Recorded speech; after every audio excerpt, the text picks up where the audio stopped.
Bon, chers amis, vous devez savoir que jeûner, c'est important. Et d'ailleurs, c'est très conseillé et c'est très recommandé de jeûner. Mais alors, un jeûne sec n'est pas recommandé du tout. Je vous explique pourquoi.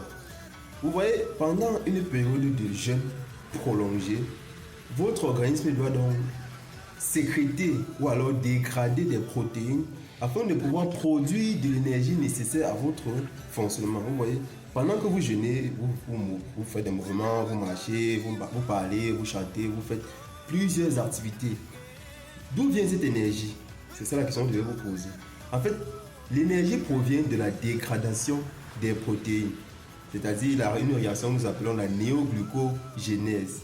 Ça veut dire que votre organisme doit synthétiser de l'énergie à partir des protéines.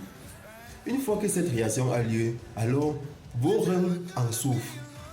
Vos reins en souffrent pourquoi? Parce que une fois que la néoglucogénèse a eu lieu, il y a sécrétion, il y a synthèse de l'ammoniac. L'ammoniac, qui est une substance alors très dangereuse pour votre organisme. Lorsqu'elle est synthétisée, alors elle doit être éliminée. Vous voyez, vous êtes en train d'effectuer un jeûne sec. Ça veut dire pas d'eau, absolument pas d'eau. Lorsque votre organisme doit donc réaliser la néoglucogénèse, il y aura donc production de l'ammoniac. Cet ammoniac qui est donc très mauvais pour votre organisme et donc pour vos reins, quoi. Lorsque vous faites donc un jeûne sec, vos reins en souffrent énormément. Vous voyez? Donc voilà le conseil que je peux vous donner, c'est que lorsque vous êtes en jeûne, essayez de boire au moins de l'eau. On conseille très souvent de prendre de l'eau avec un peu de bicarbonate à l'intérieur, de façon à pouvoir compenser de l'ammoniac qui est, vous voyez, donc de faire des réactions tampons avec de l'ammoniac qui est produit.